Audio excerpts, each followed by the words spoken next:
Do you think that focusing on one job is outdated? Great question. I feel like we've been brought up to believe that we should only focus on one job. I feel like that's been drilled in us culturally. It's kind of like told to us as if it's like a timeless truth. These days, I'm like really questioning that because I want to do more than one thing. And I have been doing more than one thing. I am still doing like creative consulting work, but I'm also engaging in AI, like an AI tech startup. And I am engaging in an NGO, so like an NGO startup. So my life will say I would like to believe that I can do more things at once, but there is a real question of, is it realistic? What do you think? Yeah, I mean, similar to you, I think, I've been told and raised to believe that being a jack of all trades is a master of none. And, you want to be laser focused on one thing because even doing that one thing right is really difficult. Do I live that sort of life now? No. I used to, that was me. Yes, I used to think that investing in the one career was going to give me a lot of satisfaction, and it did, and it took me places.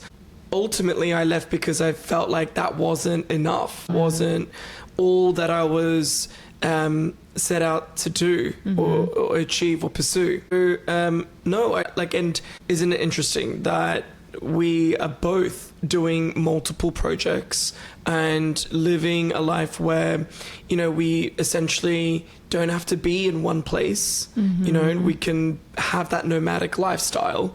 And we're traveling. I'm here in California now. And the technology, the type of work that we're doing allows us to be everywhere at the same time. That is very true. Yeah, we do have a lot of tools, like online tools that help us to be more efficient so that we're not locked into one place, one location, or even like only one type of work. And I think that is like, the byproduct of technological advancements. It's changing how we work and how efficiently we can work. Which I think in that sense, it's like, it's kind of hard not to want to do multiple things because we have these tools that allow us to. We're not so like locked down to like a brick and mortar. Yeah, but I think in terms of, the tools that you were talking about, especially with AI becoming more accessible and more advanced every day, I think that, we are able to do so much more than we could have done in teams. We can do a whole bunch of R&D work. We can do so much strategizing, much, I guess like drafting, copywriting, all of that with the help of AI. I know that it's very sort of topical and a lot of people have different opinions about, whether or not that's what sort of impact that's going to have on the creative industries. But, it's there and people are using it. And if you're not using it, then, chances are you are falling behind. It does make sense that people would be itching to do, have their 9-to-5 and their side hustle or their passion project or, use their free time to invest in sort of dream projects that they wouldn't have had time to work on previously. Yeah. And I feel, our current lives are kind of examples of that. But then I feel like we still get comments from others around us that tell us maybe you should focus. It's a distraction. Yeah. What are your thoughts on that? Yeah, so that's the thing about like, again, where are these comments coming from? Oftentimes they're coming from like the boomer generation, the older generation. No shade to that generation.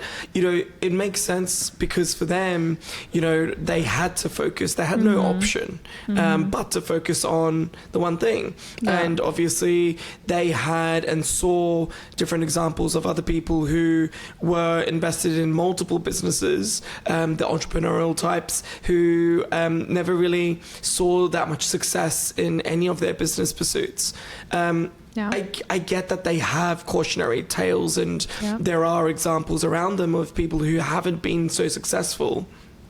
But, you know, I think the generation that we're from, you know, I think we would much rather have, you know, tried and failed than not having done it at all. Yeah. And I think there's nothing wrong with that. I don't think so either. Yeah.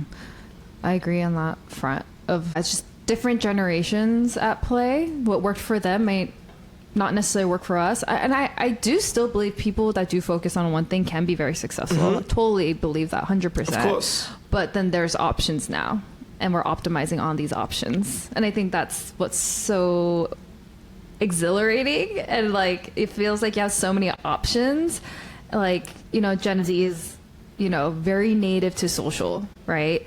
Like I was like talking to Pepperdine students about this, of like how amazing is it that you guys grew up native to a lot of online tools that just make money making so easy.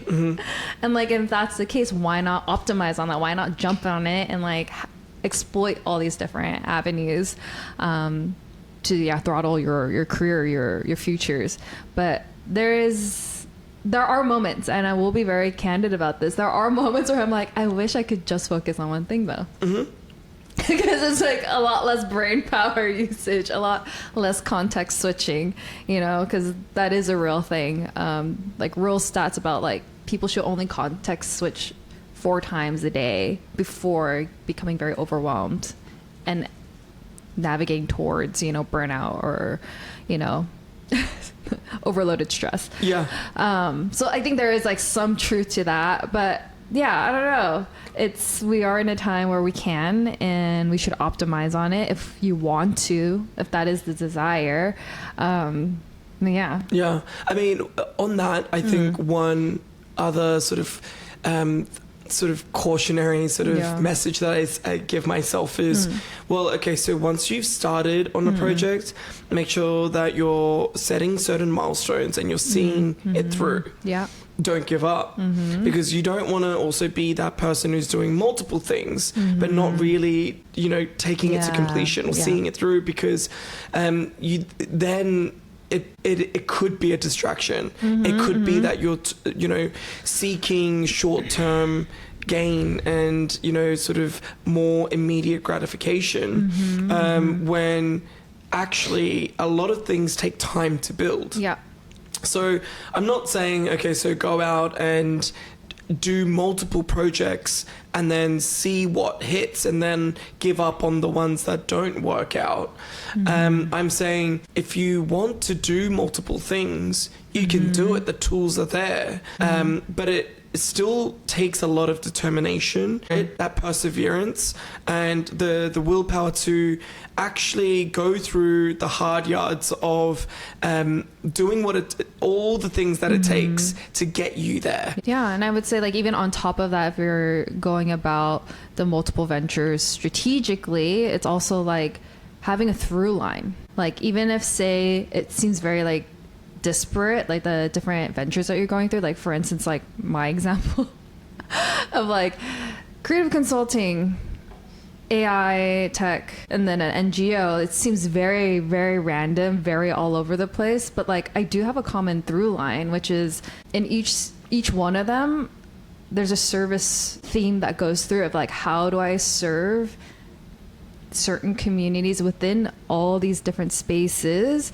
to ensure that they are optimized so that they can perform at their best, even though these are in different industries. Like that's the through line through all of it. And I think that's kind of also an important part of like, what is the through line throughout all your different ventures? Because if it is not connected, then yes, you might actually also feel very disconnected of like, oh, I'm jumping all over the place, you know? Yeah. No, right? that makes sense. Yeah. No, the through line, the connection, you know, making sure that everything that you're doing really is, you know, an example or an extension of the greater vision or the greater purpose of why you're doing these things in the first place. Yes. So it makes sense. Yeah. You know, and I guess not losing sight of that as well. And, you know, you're not doing it for the sake of doing it.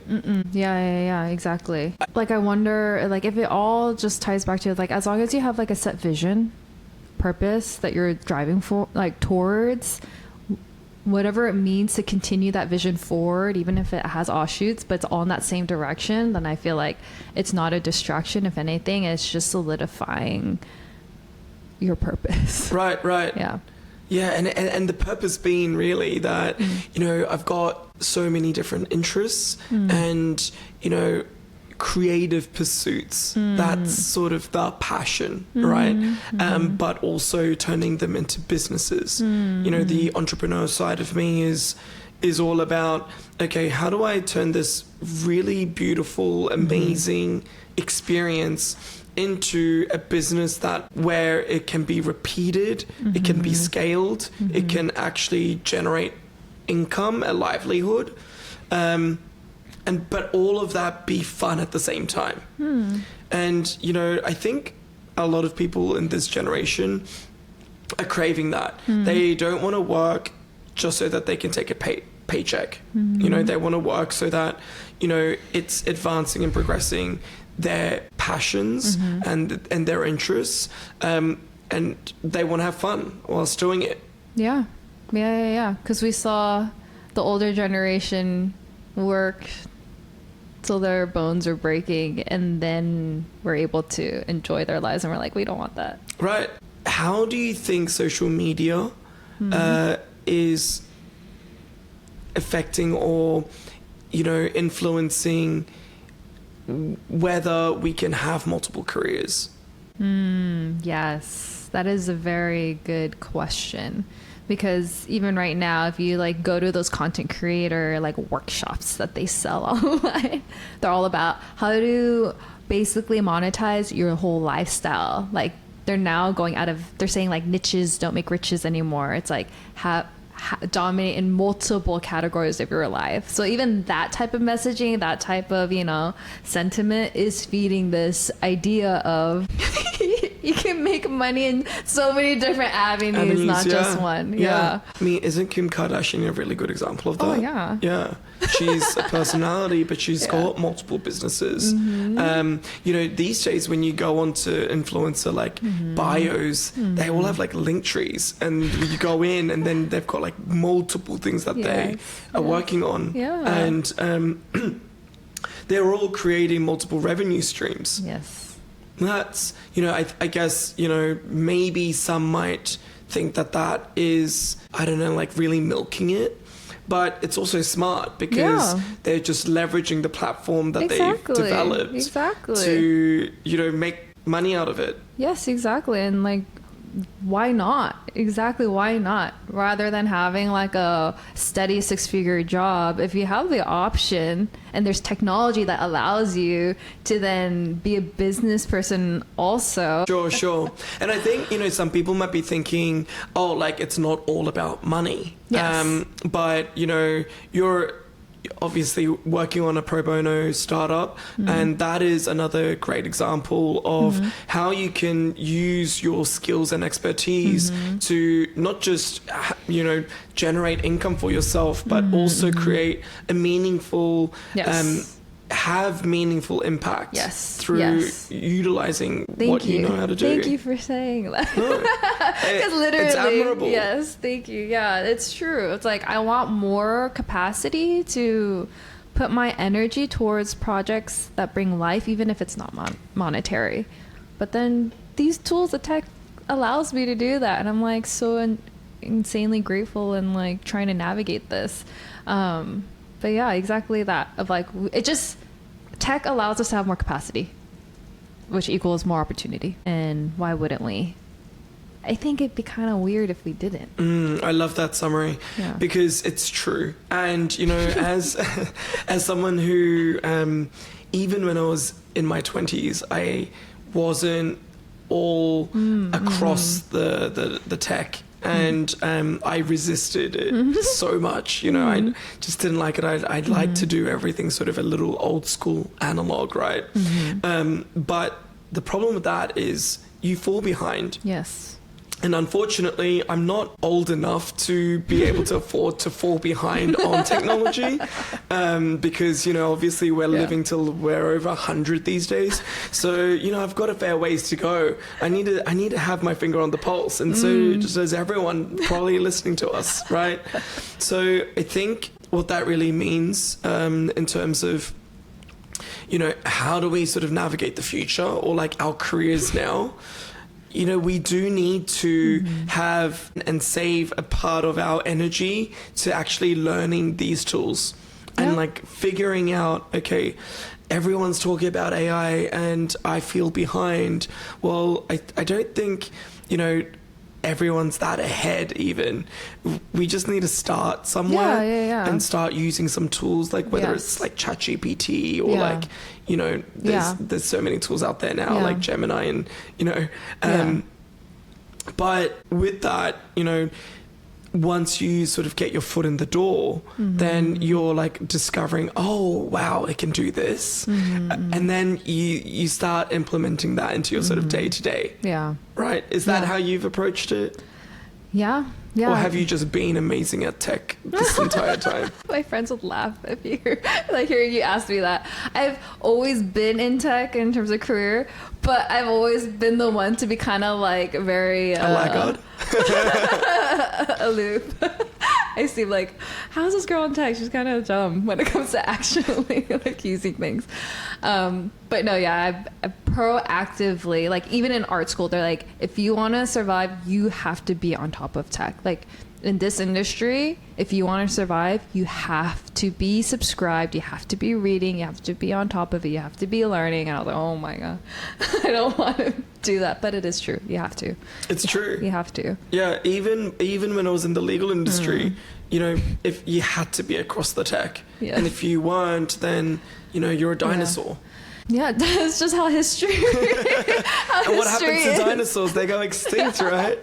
You can't afford to, be one of those. Yeah, or you can choose to, and it's fine. I want to live on a farm and disconnect at times as well. But that's well, okay. Do you truly though? Because if you did, I feel like you'd be there right now. I'm very close. Okay, so just sometimes. Kidding. Yeah, I think we all have those moments. Yes. We all have those moments where we just want to like drop everything and run away and just go, you know what, I don't need any of this. I'm happy to live a simple life and I'm going to go into the mountains or the beach or wherever. But the fact of the matter is we're not actually doing that because that's not where our true passion is. Yeah, exactly. Right? Yeah. This is why we need to get a cabin in the woods or something. Yes. So that you have a weekend retreat. Yes. Because we do need those moments to switch off. We do. So, our final verdict? I think it's very clear what our final verdict is. It's very clear. But now I'm just thinking, okay, how do you sort of sum it up so that, it stays with people? How would you sum it up? I think it comes down to we're just opportunists. Is that the better way to say it? We're opportunists. I like that. So why not? It's true. We're opportunists because we see the opportunity and we're pursuing it, and there's nothing wrong with that. Nothing wrong with it. Someone said to me, people who do multiple things come across as con artists. And I think that What? I'm not going to name any names, but I think that's crazy because if you're not, I don't think you have to feel confined, but I think the reason why this person said this was because this person was of the belief that you're holding yourself out as something that you're not. I see. I could understand that in a way, but that's still kind of crazy to say because the reality is a lot of people are engaging in multiple different areas of pursuits, business passions. That doesn't mean you're a con artist for pursuing it, I think that's so wild. Yeah. I mean, Because if so long as you're not holding yourself out as an expert, so long as what you're saying isn't misleading, and then I don't see why you're being perceived as tricking someone or being a fraudster. No, do you know what I mean? Yeah. If you're genuine about and you're clear about how you do represent yourself and what you're capable of doing, then I don't think that's a problem. I don't think so either. As long as you're upfront, honest about what you're bringing to the table and what you're delivering, and those expectations are clear, then I'm like, oh, why wouldn't you take opportunities when they, end up coming in front of you? But yeah, that's crazy. But like, I usually hear, like, if you're, doing multiple things, it's just more of a just focus so that, you're not spread so thin. I've never heard, like, you're a con artist. Right. I think, so long as you just have the capacity and you recognize what you can do and how much you can chew, right? I think that's the key. Yes, for sure. And I would like to say moms are the greatest at this. They're literally caretaker, they're a chef, they're drivers, and I think it all comes back. Maybe this is a good way to, like, sum it all up. It's all about your capacity. If you have capacity to do multiple things, why not? Yeah, some people can do more than others, and that's just a fact. Yeah, and there will be haters. If they don't have that capacity, it can, end up resulting in some jealousy, some comparison of, like, I can never do that in my life. Like, how can you be doing that? You must be failing in every area because I could never. So therefore, I project my own reality of my own experiences onto you. So therefore, if I'm failing, you can never do it. And it's like, that's kind of like just how humans work, right? Relationally. But at the end of the day, like, who cares what other people think? You do you. And if you end up failing in multiple things, at least you got to say, I tried, and now you're an expert in all those fields. You know exactly what not to do, and you take all those experiences, and then you go into the next thing. Right. It's like there's nothing is ever in vain. Like, that's like my core belief. Everything in life, like, even if you failed, even if you struggled, even if there's a lot of pain and loss, nothing is in vain because you learn so many experiences then to take into the next thing. Yeah. And just build, refine, and you just become this beautiful thing at the end of it all. No, that was beautifully said. Yeah, no, I'm all for that too.